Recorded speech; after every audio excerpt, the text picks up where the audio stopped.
Законот нема ништо европско, го поттикнува непотизмот и привитимизмот. Од Конфедерацијата на слободни синдикати излегува на протест пред собранието.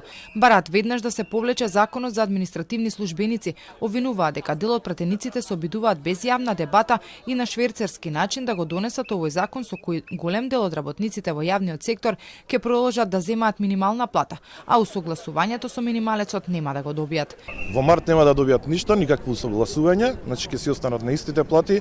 Работените во јавниот сектор, пола и половина, ќе продолжат да си зимаат минимална плата. Не можеме да имаме јавни службеници или државни службеници кои што зимаат минимална плата, а да бараме професионалност од администрацијата. Пред собранието излегува и дел од пратениците од ВМРО ДПМН, за како што велат да им дадат поддршка, тврдат дека со законот се манипулирало. Пред 4 месеци министерот во годно гостување кажа дека следниот ден ќе го пушти законот за административни службеници во влада и очекува истата да го пренесе во собрание. 4 месеци поминаа, таа верзија на законот никогаш не го виде светлото на денот, а потоа една нова верзија се појави понеделникот пред распуштањето на владата и оставката на Димитар Ковачевски, која што експресно беше помината во влада.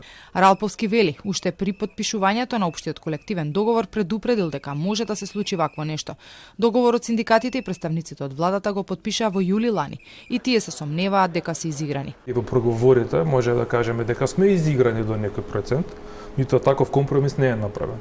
Во делот на преговорите се знаеше и се велеше. И она објаснување што го даде владата за нас е нелогично. Минимална плата до крај на година 24 плюс големување во септември, така го пише општиот колективен договор. Значи ќе добиевме 2100, 200, 300 денари плюс уште едно зголемување во септември.